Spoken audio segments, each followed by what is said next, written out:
You're listening to the Underdog Sports NBA Show with host Tyler Laurie and Zandrick Ellison.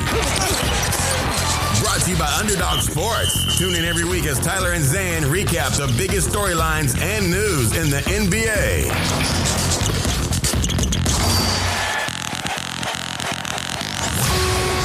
Welcome to the 68th episode of the Underdog Sports NBA Show. I am Tyler Laurie, and I am joined, as always, by my co-host on the left coast, Zandrick Ellison. Zan, before we get into it, how are you today?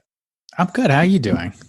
I'm great. You know, I love days where NBA Twitter is just ablaze with takes. And as we know, Carmelo Anthony played his first game with the Portland Trail Blazers on Tuesday night, and he was a minus 20 in terms of his... when I sent you that stat, you said, this is the stupidest stat. It's meaningless. You know, it is a meaningless stat. I feel very strongly that it's meaningless, but at the same time, that stat can be meaningless and Melo can still be bad. So let's talk about this. So Melo signs with the Trailblazers, who at the moment are in a pretty bad way, right? That I would say if you exclude the Warriors and their injuries, are the Blazers the most disappointing team in the NBA right now? Well, we're going to talk about a couple of them. Warriors, let's just write off, injuries. Done.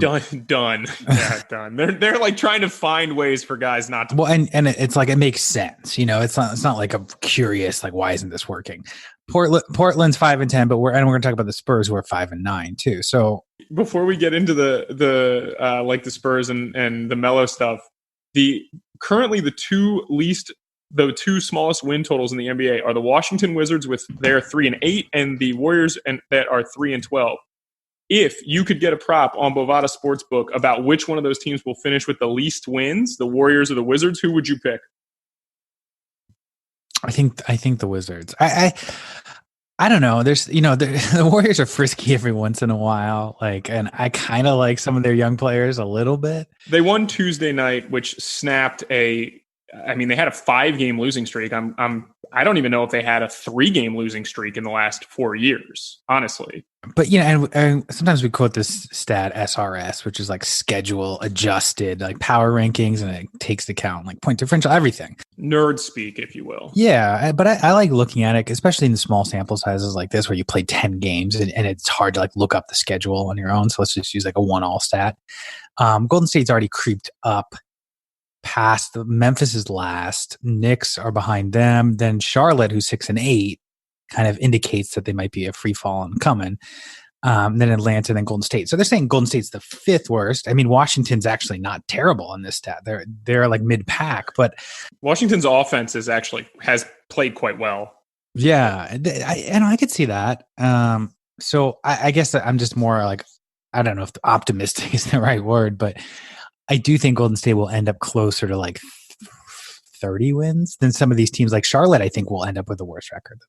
You still think Charlotte will have the worst record in the NBA? See, I'm more inclined to think that the Knicks are going to have the worst record in the NBA based on everything we talked about last week and how much potential there is for things to just get totally blown up. But let's talk about the other, we buried the lead a little bit. No, but it's important because I think, the first week of the season, you're just kind of overreacting to everything. And then this, second, third week, it feels like it starts to normalize.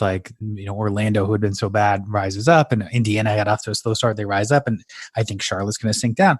So a team that hasn't risen back up to the crop is Portland, as you mentioned. And it's just a ton of injuries, but it seems like it's hit them harder than you would expect. You think with 2 stars, they should be able to weather a storm. And to be totally honest, you're exactly right about that. It does feel like it's hit them harder, but CJ McCollum has not played well to start this season. He just has not. His numbers are down, and he actually played pretty well last night, and I am sure this seems wild to say, but I'm quite sure that the most national eyes watched them on Tuesday night because of Carmelo and how interesting and what a lightning rod he is on social media. But the bottom line is Portland really signed Melo out of necessity.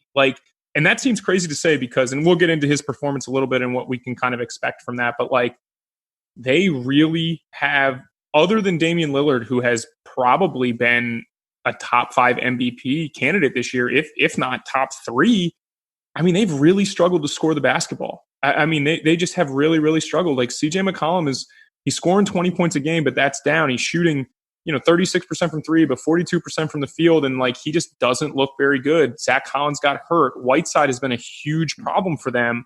It's, you know what it's like? It's like the NFL. Injuries happen, of course.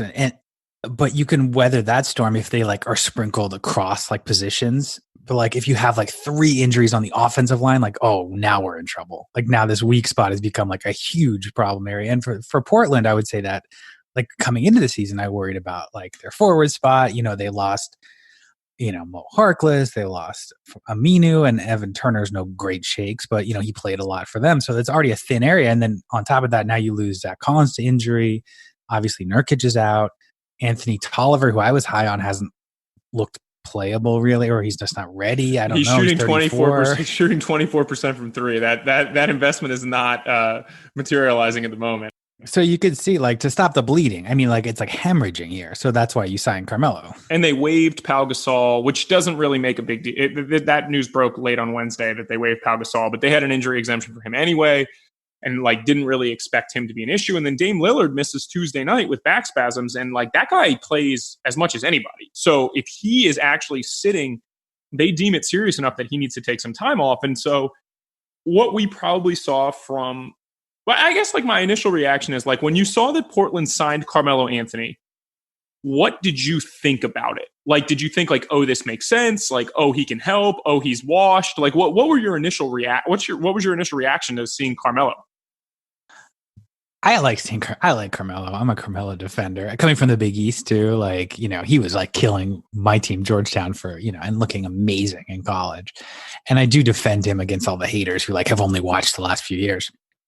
And think he's a terrible player or something. Real quick. Carmelo Anthony is a first ballot lock Hall of Famer. Like, yeah, it's the bottom line. Like, I don't care what anyone says. Like, he may not have been a productive player the last couple of years, but like 2003 to like 2015 Carmelo Anthony, like he was one of the best players in the NBA. It's just, that's the bottom line. No matter if you liked the way he played or did not like the way he played. Yeah, and we're going to talk about the Spurs and maybe DeRozan too, but like I think oddly players like that have become underrated by like savvy fans because they like look at a catch-all stat like true shooting percentage and they're like, well, DeMar DeRozan's a below average, true shooting. He's a below average player. It's like, that's not necessarily true. I mean, like he has to score a lot. If Jared Dudley had to take 20 shots a game, he would not have a great true shooting percentage. But it's interesting because this is very similar to you and I don't always just talk about basketball, and we frequently argue about running backs in the NFL. And it's kind of a similar argument as like, running is less efficient than passing, but does that mean that running backs are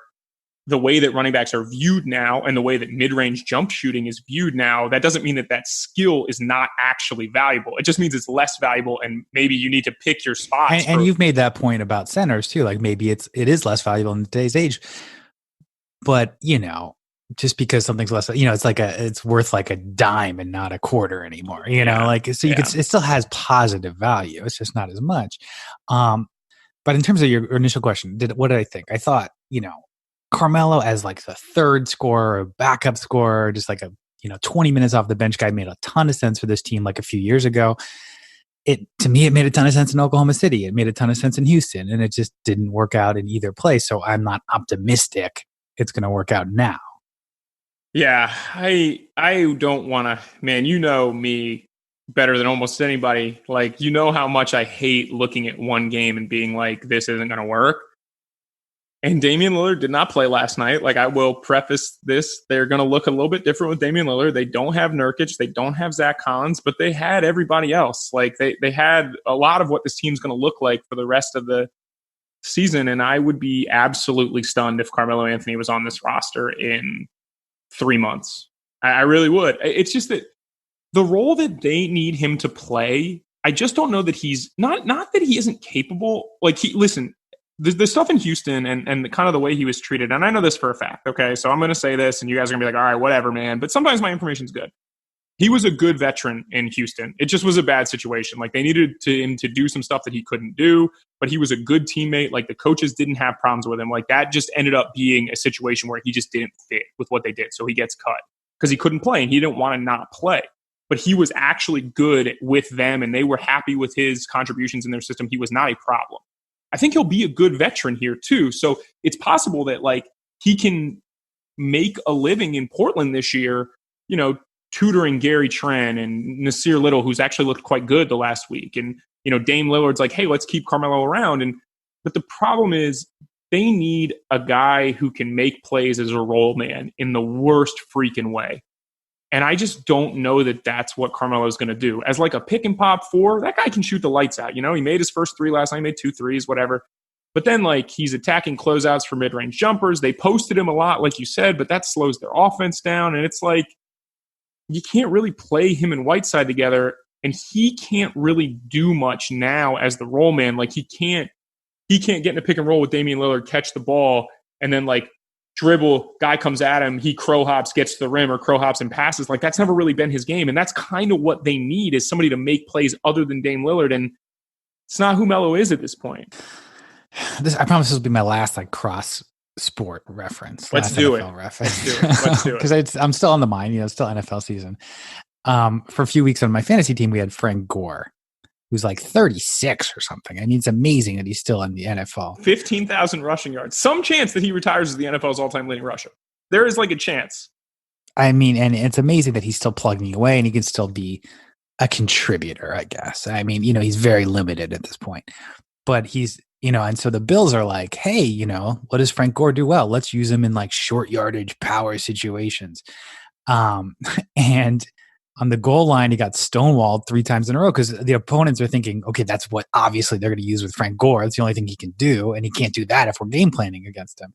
And so in that regard, it reminds me of Carmelo Anthony, the Blazers posting him up and trying to have him go one-on-one. And it's like, that's what he's going to do. He can't do it as well anymore. It's not the most efficient offense anyway. So I think I'm hopeful that, optimistic that it's more like Terry Stotts being like, look, we don't have Lillard. We're just trying to get him comfortable. It's a desperate situation here.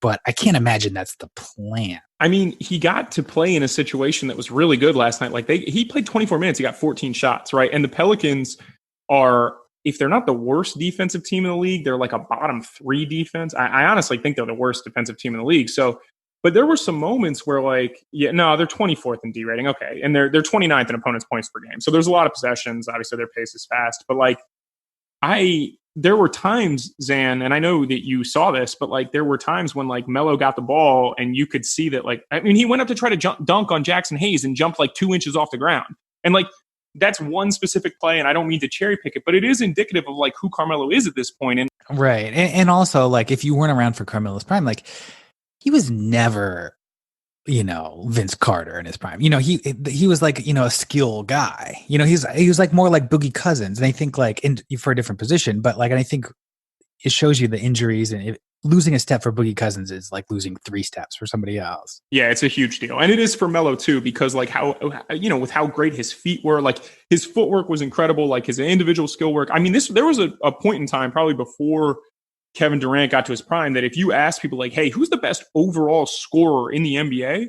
Like Carmelo probably had that title for 2, 3, 4 years, Zan. Like he probably was. Like he was more of like a walking bucket, I guess you'd say, than LeBron, because he was in the Durant, like a poor man's Durant sense. Like he was pretty unstoppable in terms of like being able to get his shot off. It's amusing to say that because like obviously LeBron has scored more points than him and more points per game, but like your argument is sound because like he could give it to you at all 3 levels, whereas like LeBron, he's just going through you and going to dunk on you. So like Melo, that was one of my big takeaways. And he looked slow in Oklahoma City and he looked slow in Houston, but he's always kind of looked slow.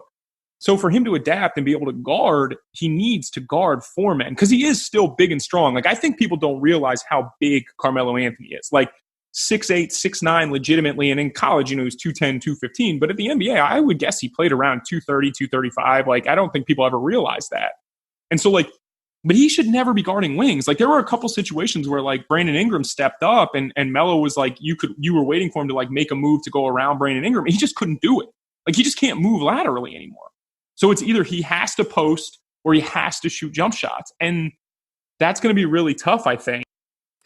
Well, do you think he could be like, let's say like we're asking the least we could possibly ask from. We say, Carmelo, in an ideal world, I want you to be the 7th man off the bench, play 20 minutes a night, give us 10 points a night. Like, do you think he can even do that? Yes, I think he can score 10 minutes a night. How impactful he ends up being, I don't know, Zan. I don't know the answer to that.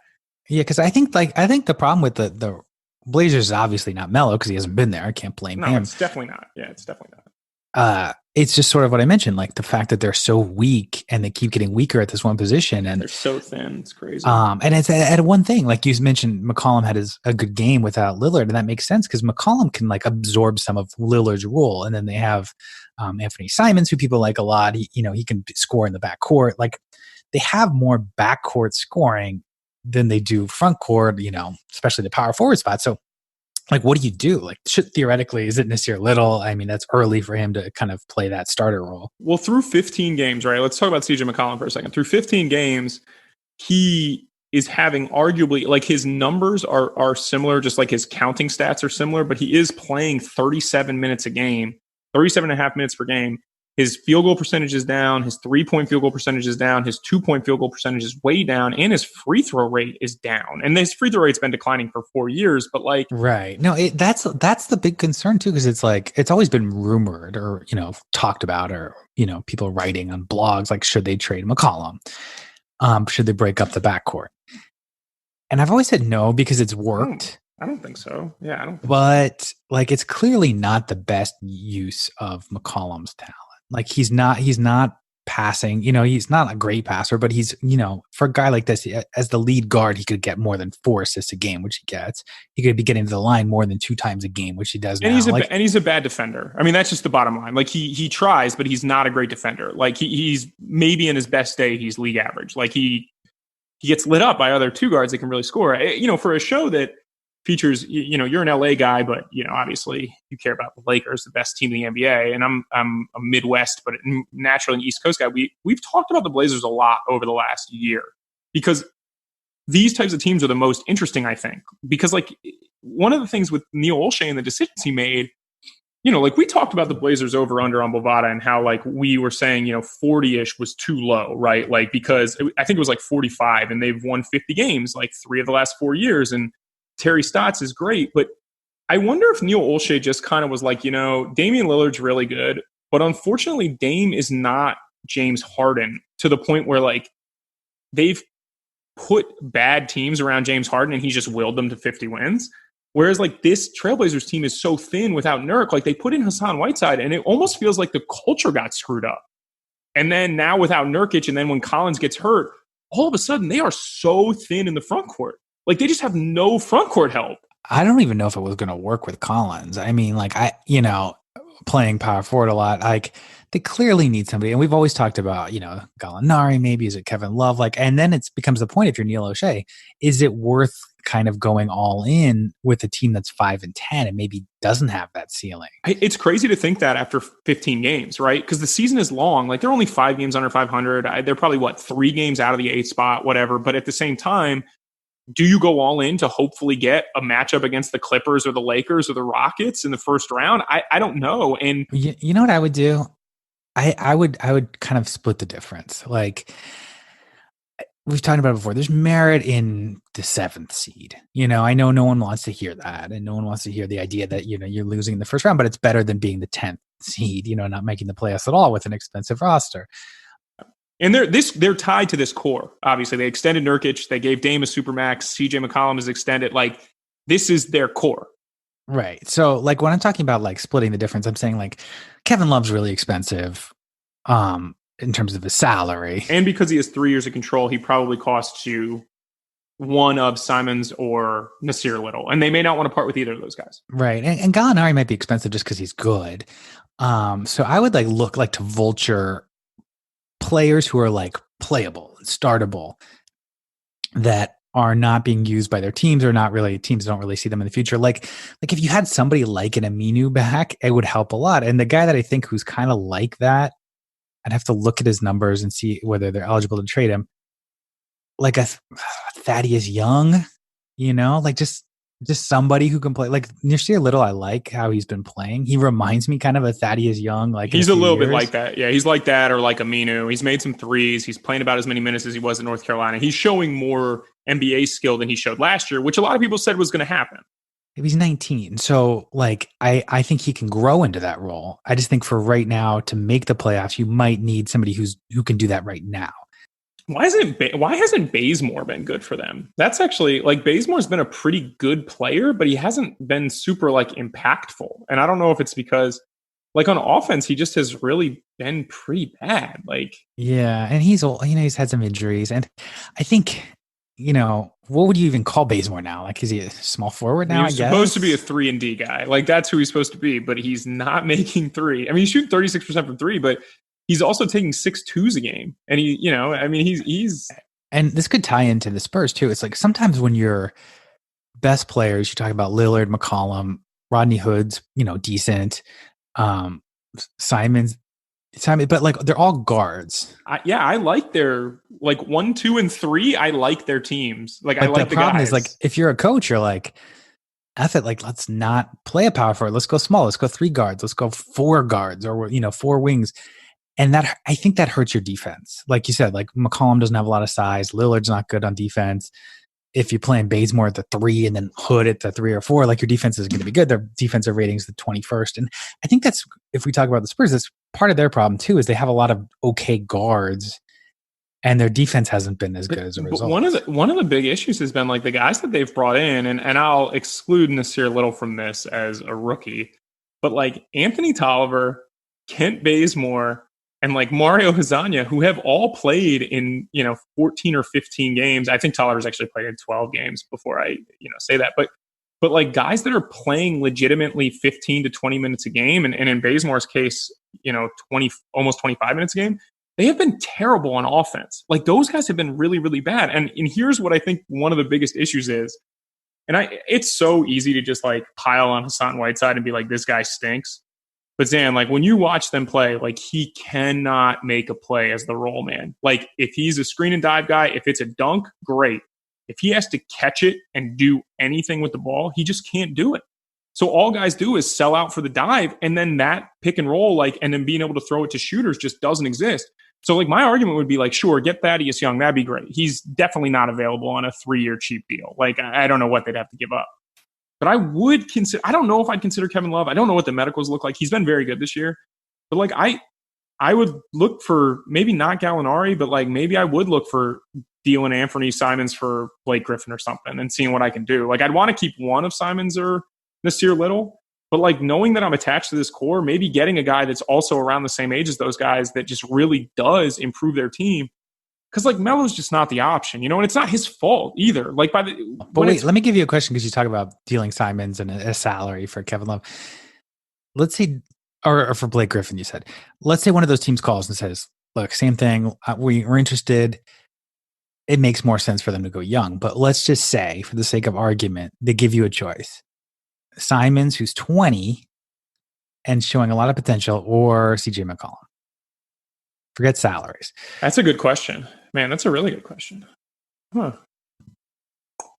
You don't think you could do, you're saying I'm saying, it's Simons and a salary or McCollum. I think I'd probably trade the young guy just because if I'm going to win a title with this core, I probably don't have time to wait, if that makes sense, right? Like they can, Simon's obviously a restricted free agent. They have 5 more years of team control. I sound like I'm a baseball GM when I say team control, but like they do, he's going to be a restricted free agent, obviously. His salary is going to be a bit lower because he was a later pick, but you've already extended CJ McCollum. Like, why wouldn't you just try to trade like Simons, Whiteside, and a pick? Well, it is like, I guess it's not our last cross-sport comparison, but it's like, do you trade the prospects on the farm to go for the playoff push? I mean, my big thing is like, you're just attached to these guys. Like, you've already extended them. Why would I want to? Let me ask you this. Okay. We like Anthony Simons. Like, he's a good player. But he is 20, right? Like, he's 20 years old. How quickly do you think he's a contributor on a playoff team, knowing how tough the West is? I think he's close, actually. Well, let's say this. If you can get 2 years of Blake Griffin as like an elite level player, wouldn't you trade the other? I mean, you may not win a title, right? Like, we don't know. Honestly, like, this season's been really cool because, like, I honestly don't know. Like, the Lakers have been the best team, but they've also played, them and the Sixers have played the easiest schedule thus far, and the Lakers have the toughest schedule in December. So, like, I'm excited to watch and see how the Lakers do. But this season, like, both in the East and the West, it looks like a crapshoot. There's 10 teams that could win the title. No, I don't even know if, no, I don't think they could with Blake Griffin or even with Kevin Love or both really. I mean, I don't know if it even moves the needle that much, but just to make the playoffs, I think that's like the immediate goal. And I think Portland, in theory, they'd been in a good situation. Like their team, their win now team had been good enough to make the playoffs. They made the Western Conference Finals last year. And then they were kind of grooming these under the radar prospects like Simons and Zach Collins and Nasir Little. And so like they kept like sustaining, like their farm system looked strong. Yeah, they might have been smarter to pay Mo Harkless. I think where they whiffed kind of, and Neil O'Shea's kind of continually done this, I guess, is like on, if you're going with this like stars, and then like fill in the gaps roster, like Houston. Essentially stars and scrubs. Like that's basically what it is. You have to hit on like a Daniel House, you have to hit on a PJ Tucker. You have to hit on like a cheap contract. PJ Tucker would be the one. I don't know. Daniel House is tough to say, I think, or like Danny Green, or just a guy who's like going to outperform the contract. And then their like swing at that is Hazonia doesn't work, or they overpaid Evan Turner, didn't work. Like they haven't.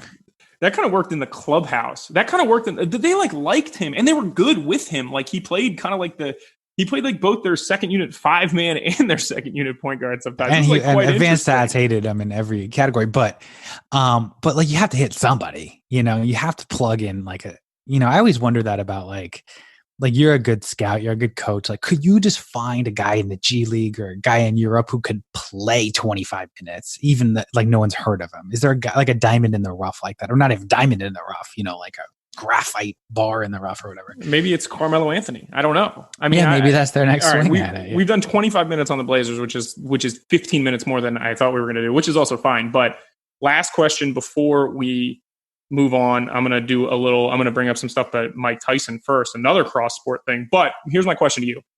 Melo, game 15 he plays. So that means what? There's 67 games left in the NBA season. On Bovada, they give you a prop of 45 games. Does Melo play more or less than 45 games for the Portland Trailblazers? Overall, I think less because of... I even gave you one. I give you one in hand. So he only has to play 44 games, 44 more. Very generous of you. I think he'll get injured at some point. I think he'll be, buried at some point. I think he'll be okay. I mean, like, honestly, like, as we said before, like he'll get the headlines. He'll like turn some attention to Portland. But he's not the answer and he shouldn't be the answer. It's totally amazing what a social media lightning rod. And again, I know the world doesn't exist on social media, but like even like this Melo thing, like everybody wanted to talk about it and be like, oh man, Melo's back. And it's like, I don't recall 5 years ago, like Melo wasn't a number one type of draw, right? Like he just wasn't. I was going to say, compared to Paul Gasol, who, as you mentioned, just got waived, I don't think it even registered a blip. And he's probably had, I don't know, probably as good of a career, a Hall of Fame career. Yeah, I think you could credibly say that Gasol and Melo, if you wanted to tell me that Gasol had a better career, I would be okay with that. It's just kind of like, they always say that ends are never pretty. But there's so many like superstars. It's like, you're not going to remember Gasol being a Portland Trailblazer. No, or a Milwaukee Buck, or even a San Antonio Spur. And he actually had one decent year in San Antonio. Like I loved Allen Iverson. Like I don't really remember blocked it out Iverson on Memphis or something. Or his return to Philadelphia, which was sold like out. Good week. Yeah.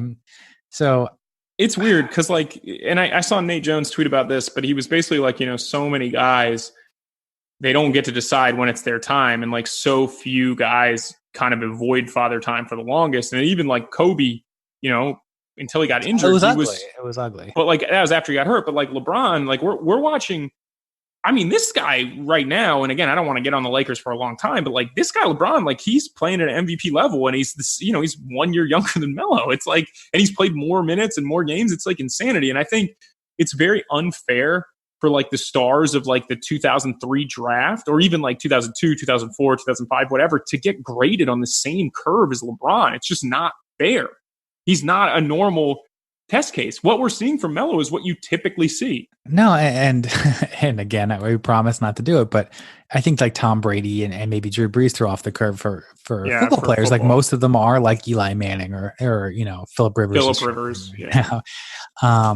And, I think this is probably Melo's last stand. Hopefully it's a few decent moments. I could see like a, big playoff shot. And then, I hope, here's what I hope more than anything. And then we'll go to something else. But I hope that Melo gets like what he wants out of this. Like, I hope that it's a good experience for him and he gets to go out on his own. And I do think, I don't know how to say this the right way, but I do think like the people dancing on Melo's grave or like saying like, oh, Melo's washed, he's not a good player, blah, blah, blah, blah, blah. Like, that's very fun now, I guess, for people. I hope that Melo gets an opportunity to shut some of those people up because, like I said, from the second he got on the scene at Syracuse as a freshman and won the national championship, for the next like basically 10 to 12 years, like that guy was unstoppable.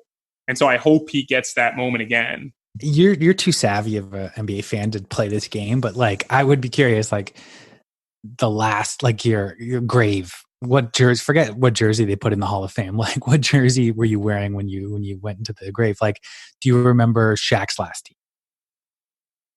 It was either Phoenix or Boston, right? It was he went to Cleveland with LeBron and didn't play well. Then he went to Boston. Boston was the last team. But what about Boston Celtics? Paul Pierce. What was his last team?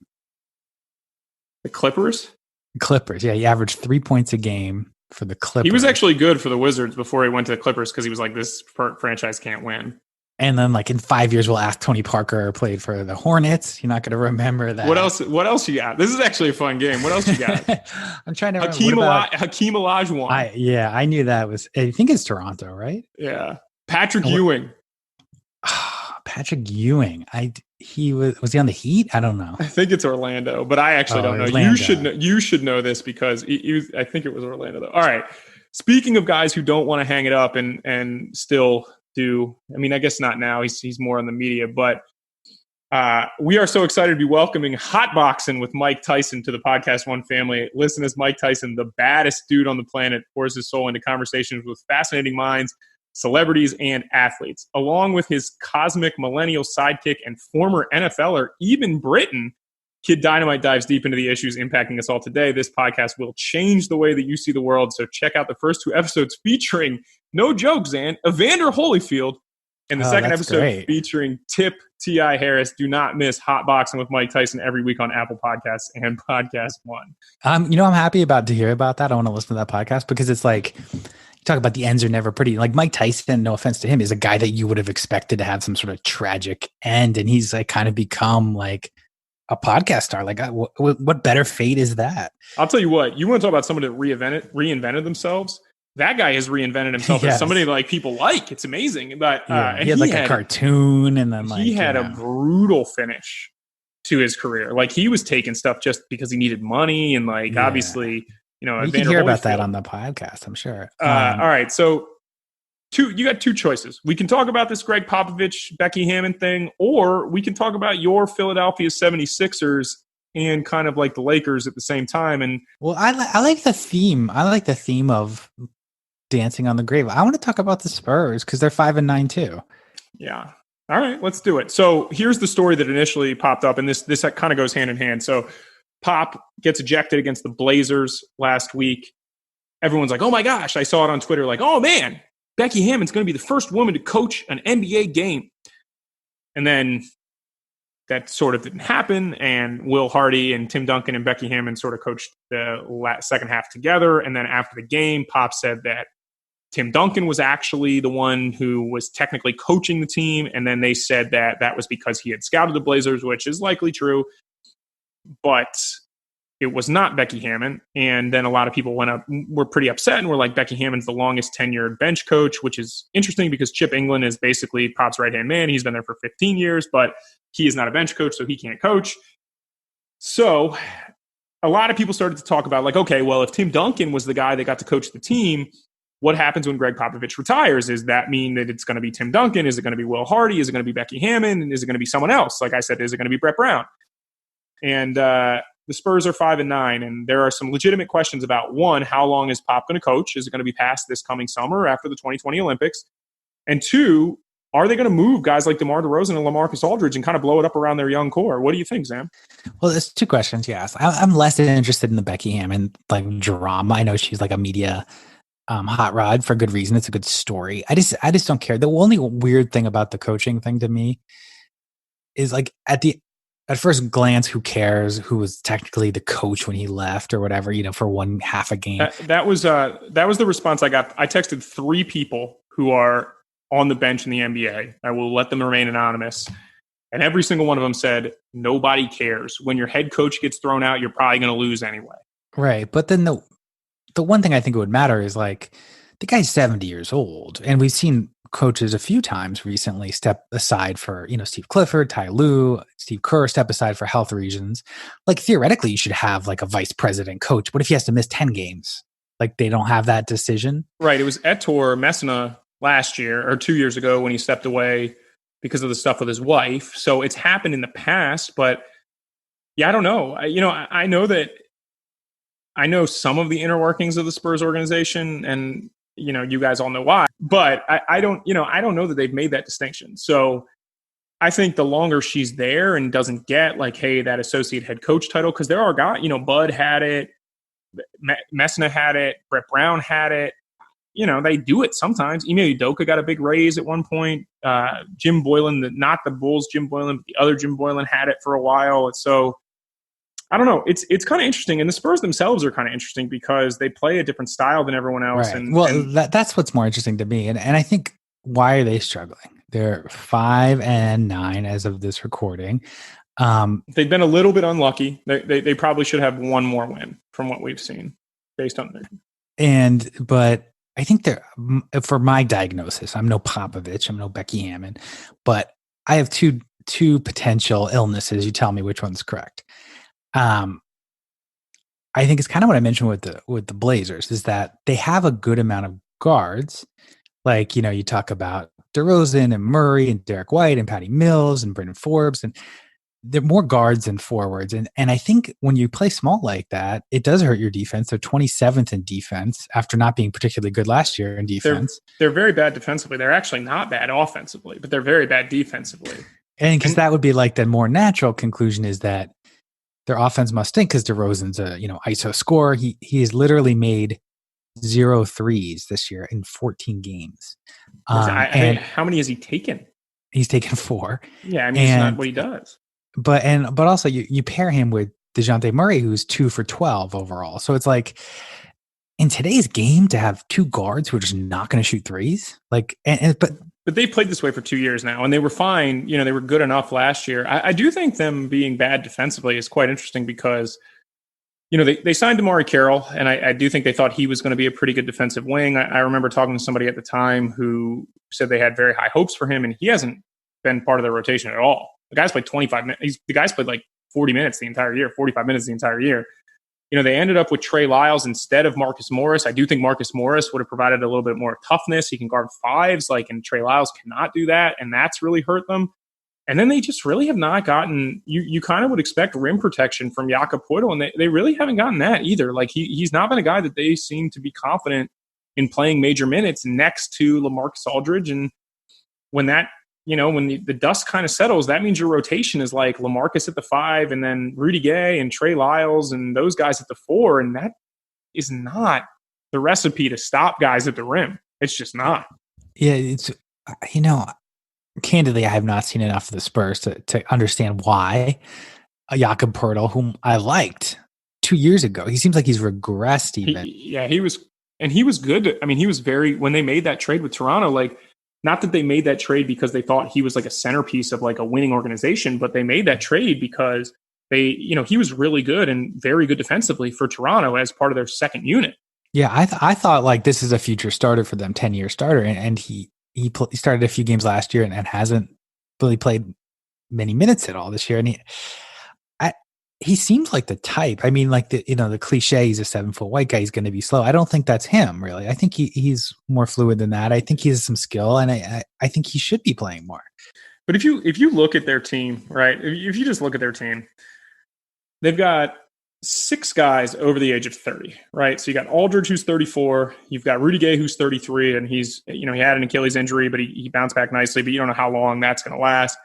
Marco Bellinelli, who's been with the Spurs multiple times, is 33. DeMar Carroll's 33, coming off knee injuries. Patty Mills is 31. He's been with the Spurs a ton. And then DeRozan's 30. And then you do have this kind of like interesting group of like Derek White, Bryn Forbes, DeJounte Murray, Lonnie Walker. But I don't know, Zan. Like, what can I trade DeMar DeRozan for? Whoever gets him has another year of team control. If he decides not to opt out, I'm guessing he'll take the $30 million. 27 player option. Yeah, I don't know. That's a close one, actually. I think I don't know. There's always a dumb team out there. I mean, no offense to him. I said before, he's kind of underrated, but he's not worth $27 million a year. Right. And he may say, like, okay, if I opt out, I can get 3 years, $50 million and just go from there. But my point is, like, if you are the Spurs, when do you decide, like, okay, you know what, we're actually not going to make the playoffs this year? Because, like, it's quite interesting from year to year. Like, last year, you would look at this team and be like, they're way better than Phoenix. And so far this year, they've looked way worse than Phoenix. So, like, are we, San Antonio's 7 games under 500. I don't know if they've been 7 games under 500, or not 7 games under 500, excuse me. They're 4 games under 500. I don't know how often they've been 4 games under 500 in Pop's tenure, but, like, when do you look at this team and you're like, okay, we got to do something different? And then obviously they extended DeJounte Murray, but DeRozan and Aldridge, like, what's Pop's motivation to move those guys if he's not going to be there after 2020? I think, if this was any other organization, you'd say, okay, we peaked. This team's, even if we make the playoffs, we're an 8 seed and out. We're not, let's blow it up and start over. I think the merit to this team kind of chugging along and treading water is that it, like, keeps your reputation, come on. He doesn't care about that. No, I mean, I'm serious. Cause, like, look, they've made the playoffs. He's never missed the playoffs. It's like 19 years in a row or 20 years in a row. Right. And every year since 1998, they've made the playoffs. And I'll tell me I'm wrong here, because this news story just came out.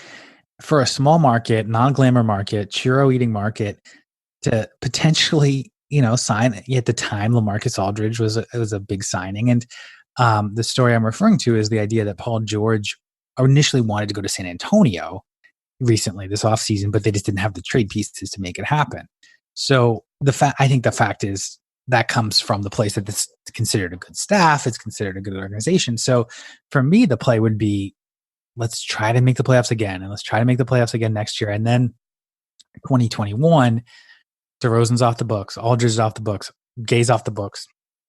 They have $22 million committed in 2 years. So could actually be players for free agents. Well, let me ask you this, because their cap sheet next year is not great either. That's the biggest problem. It's like, all right, if this is your team and you roll with it, it's probably your team next year. Exactly. Yeah, exactly. But if Pop steps down, what's the motivation? Like, they got a meeting with Kevin Durant. I don't know if you remember this. And obviously we don't know if that actually matters, but, like, they flew up to the Hamptons and met with Kevin Durant. And if I was a star, I don't know if I'd like to play for Pop or whatever, but, like, I would at least want to hear what they have to say. They certainly have earned a seat at the table. And so my question is, if Pop does leave, what's your thought process if you're RC Buford and you're Brian White? Like, here's the thing. I don't know if Pop will ever totally leave, right? He's also, like, president of basketball operations. So, like, he may just take a role in the front office that he's not on the road all the time. But, like, if you're those guys and Pop is not there coaching the team and your cap sheet all of a sudden is super clean after next year, what is making free agents sign there? Like, is it like, oh man, I got to play with DeJounte Murray, I got to play with Derek White, I got to play with Keldon Johnson? Like, no, but you know what I think it is? Like, I don't even know if Popovich is that big of a draw, because I don't know. Do players like playing for Popovich? I mean, they convinced LaMarcus Aldridge. I know that. Like, he took meetings a bunch of places and they did that. And, they've drafted and developed well. They have not signed free agents. But that's that's like their sales pitch, I think, to me would be like, we're a good organization. We know how to develop. We're going to make the best out of you. We're going to bring out, like, player development and of you, and the fringe guys are going to sustain success. I think that's a compelling argument.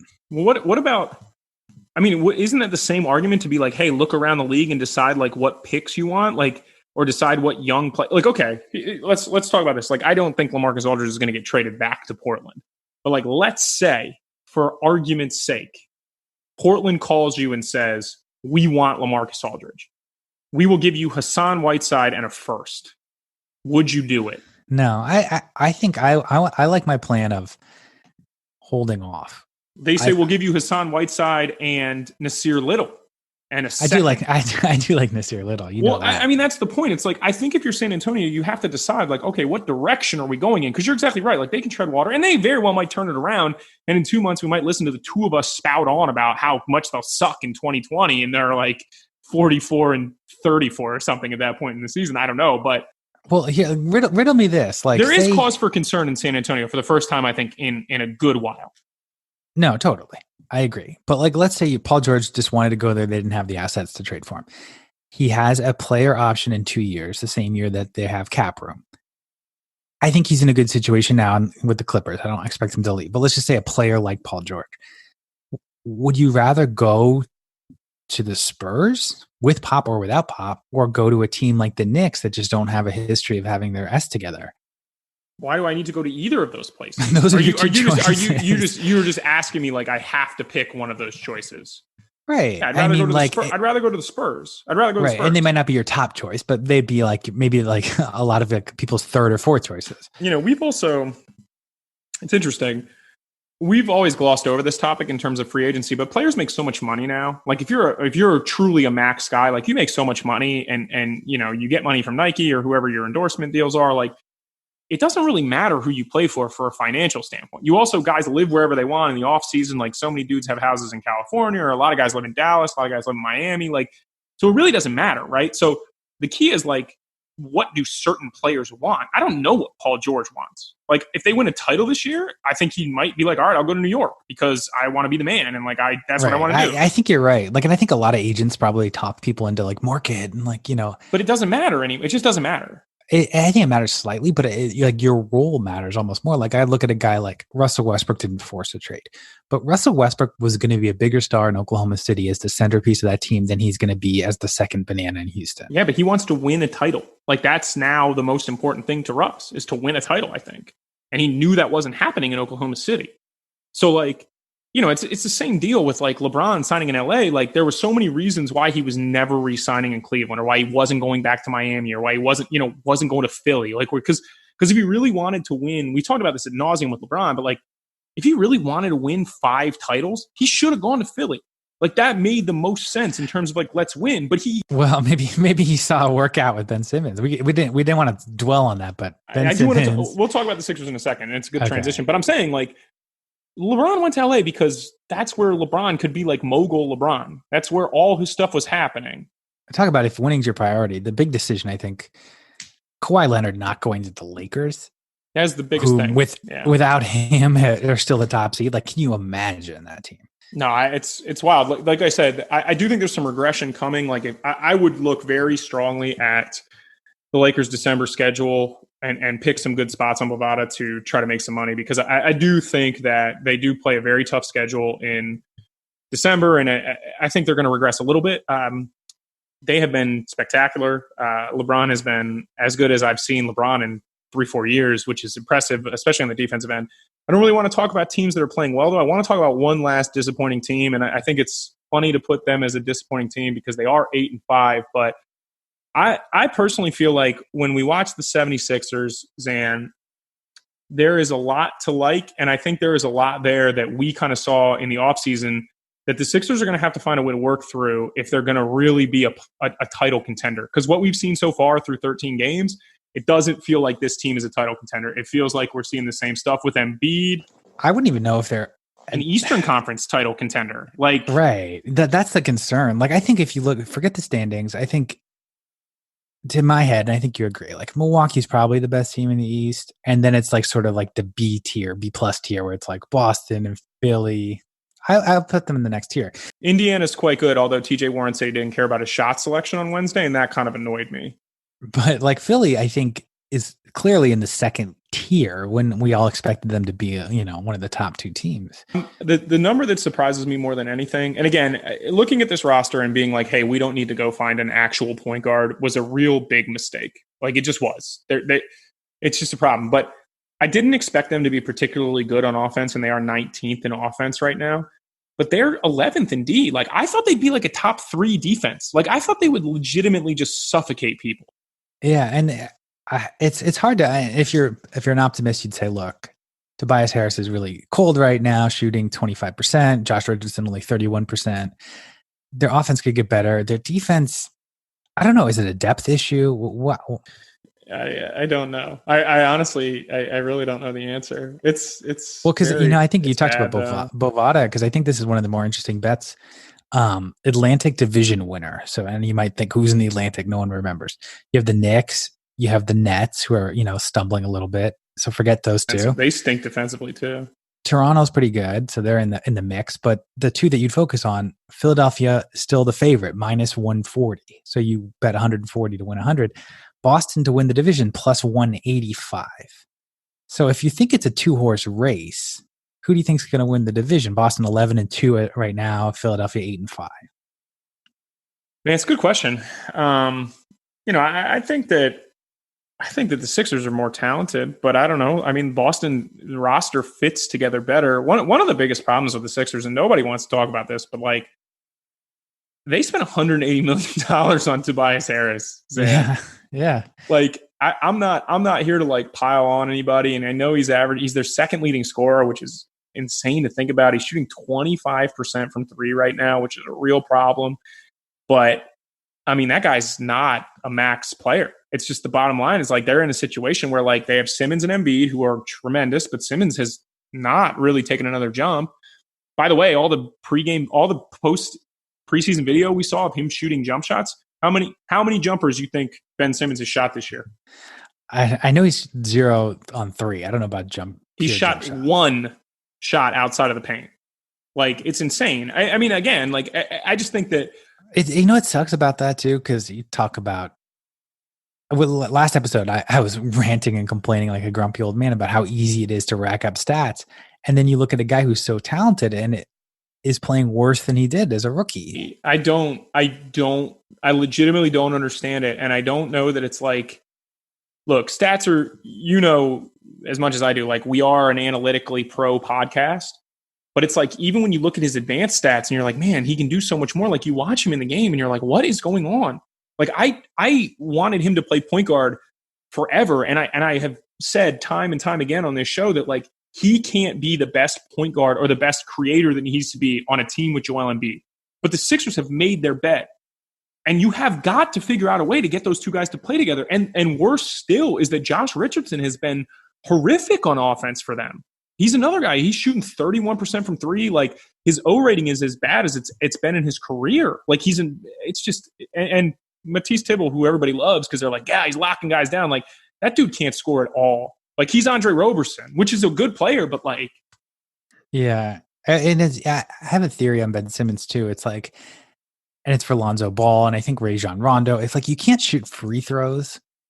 I think there's something psychologically. He's at 56% this year. Like psychologically, like you're almost scared to get to the line because you don't want to, initiate contact and kind of like embarrass yourself, I guess. And he's only shooting 3 a game. It's just like, is that making him less aggressive? It's crazy. His free throw rate is the lowest it's been in his career. And I don't want to buy. I love your conspiracy theories. Like I literally love them. But like Ben Simmons should be at the foul line 10 times a game. It's like not even a question.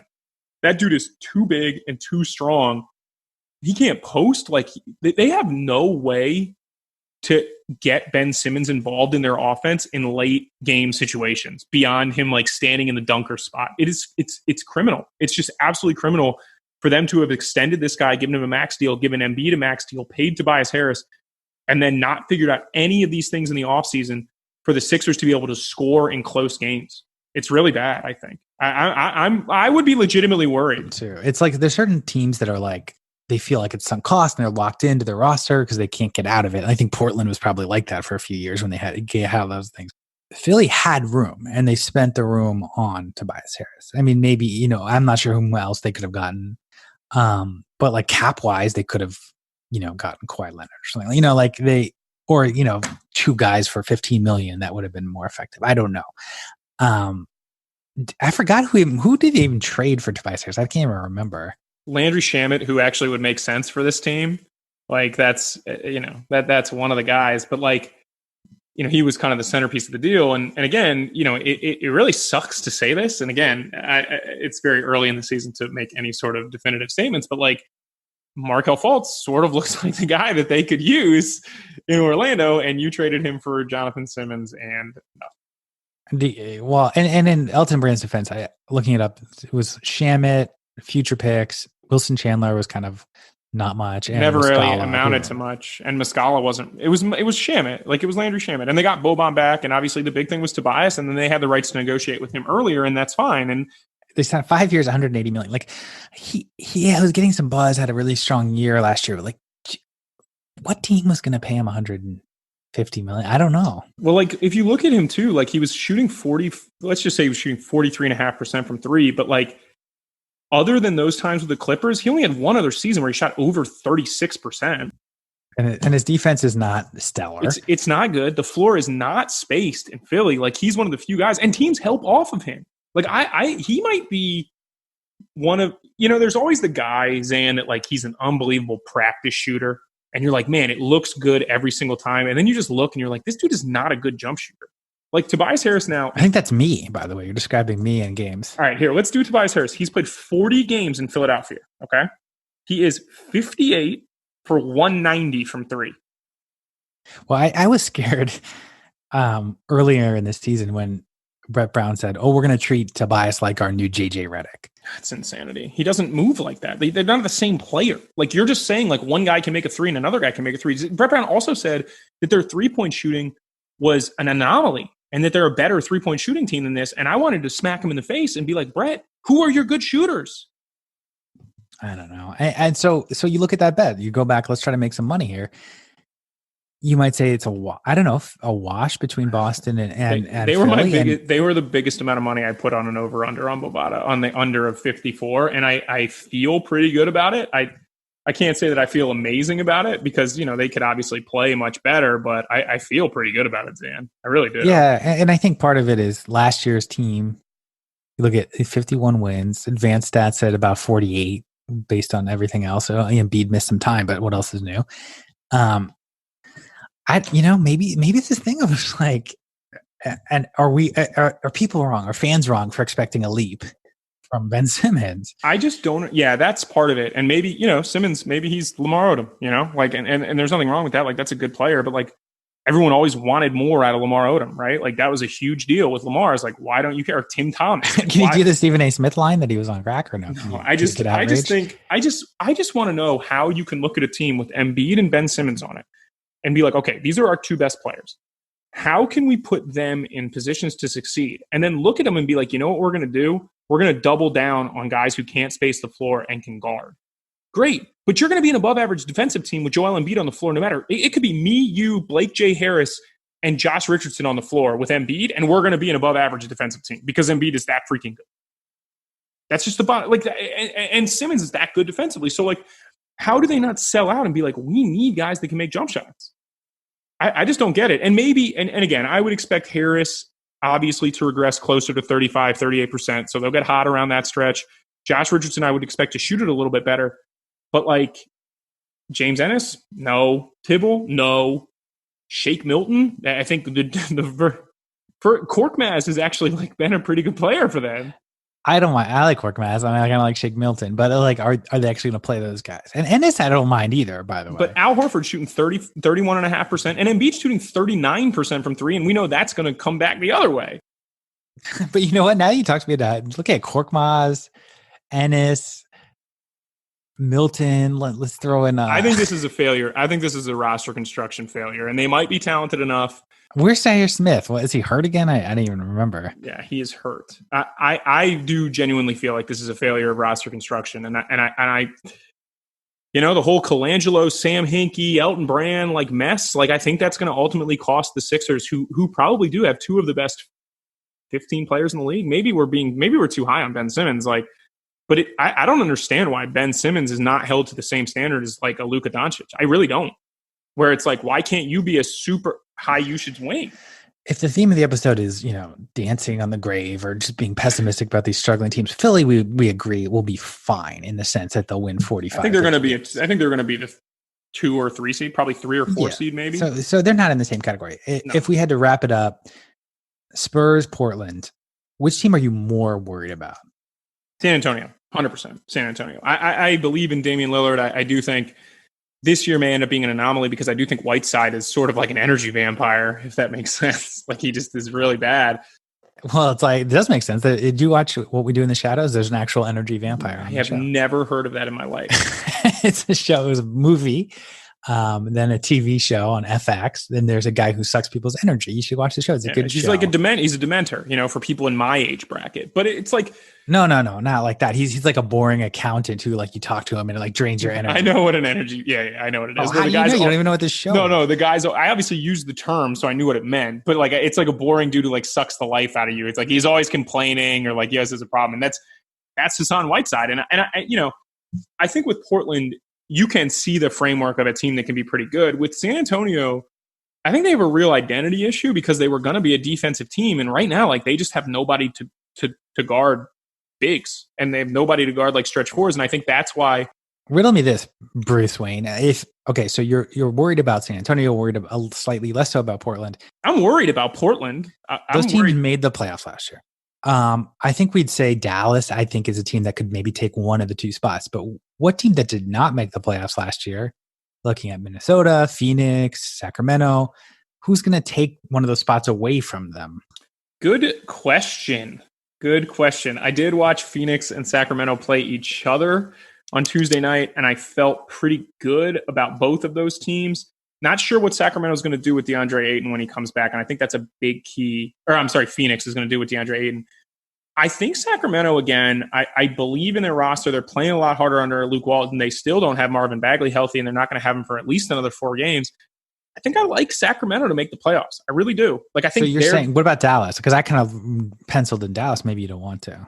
I think Minnesota is probably going to be the one that ends up falling off. But if Wiggins. So what about Portland and San Antonio? Because like looking over, you see the Lakers make it, the Clippers. My Houston, gut feel Denver. is that Portland makes the playoffs and San Antonio does not make the playoffs. That's my gut feel as of right now. And again, if Damian Lillard ends up having if his back problems persist for 25 games, then I reserve the right to change it. But if truly what I'm looking at right now is like Lillard's going to miss like 1 or 2 games and then they're going to get everybody back and eventually Nurkic comes back and eventually Zach Collins comes back, I like Portland to sneak into the playoffs because I think they'll keep playing to do it. I think San Antonio is smart enough that if they feel like they can't, they'll just be like, okay, how can we make the playoffs next year? And I think that's an interesting question for a team that hasn't had to think like that in 20 years.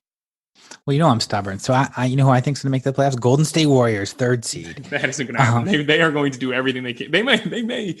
Memphis will probably end up with a worse record in the NBA, but man, Golden State is trying. Like D'Angelo Russell has like a sprained thumb or something, and he's out for like 7 games. Like, what's going on here? Eventually, the league's been like killing people for load management. Is like Adam Silver going to call up and be like, all right, I'm sending a doctor to Golden State because like I don't believe that Draymond Green and D'Angelo Russell are hurt. Is that going to happen at some point? Well, you know what it feels like this season? It's almost like I said before, like the first week is so messy and confusing, and then it starts to crystallize. It's almost like a jigsaw puzzle is being pieced together. And I think it's like 70% complete. I know the season's not, but I'm saying in terms of like who's going to make the playoffs or not, I think we could probably say with about 70% accuracy. But those like 1 or 2 spots are kind of where we're not sure. There's 7, 8 spots. I'm really interested to see, like in the East, Orlando's playing better now, which is good. But like that 8th spot in the East, because I don't really believe in Charlotte, don't believe in Cleveland, not sure what's going on in Detroit. And then Brooklyn has not played well. So like who's going to sneak into that 8th spot? But I do think it's like Orlando, Indy, Philly, Toronto, Miami, Milwaukee, Boston. Like I think those guys are all going to make the playoffs. Yeah. And I would bet like, you can bet on Bovada if you want, but barring something quite unforeseen, like it's almost like you can lock it in. It's like one of those things where it's another analogy here. All these polls, these presidential polls, like we polled 1,000 people and you're like, that doesn't seem like a lot, but you're like, oh, actually, like statistically it's fine. Yeah. And it's kind of like the NBA season. I think like 20 or 30 games, it's almost fine to like use that as a sample size. All right. I do think we're going to wrap this up because we've gone long, but as we always do, I don't know that we'll be back next week for Thanksgiving. I think we will probably be off on Thanksgiving. And I think the week after, Zan, we'll do some quarter season awards and kind of revisit some predictions and see how we've been. But I would imagine that we will be off for Turkey Day. I don't know how the You don't want to do a big family show? We can get Blake. We can get Tal Boger. We'll get Mike Trudell. I would love to do anything to avoid my in-laws next week. But that's a story. They do not listen. That's a story for another day. So yeah, I think, like I said, Turkey Day, enjoy whatever. I'm not a huge turkey guy, but obviously the sides are great. So enjoy Thanksgiving with your families. I believe we'll be back in 2 weeks. As always, I'm at CYS Tyler, and he is at Zan_Ellison. You can email the show, ZandrickEllison@gmail.com. Give us a rating, give us a review, push us up those rankings. We were 16th in basketball the past couple weeks, so that's pretty good, Zach Lowe, we're coming for you. Big podcast with Shaq. Podcast 1, baby, we're coming for you. So other than that, Zan, as always, it's a pleasure, and we'll be back in 2 weeks. Happy Thanksgiving. Thanks for listening to the Underdog Sports NBA Show with your hosts, Tyler Laurie and Zandrick Ellison. Tune in next week for more NBA storylines and news.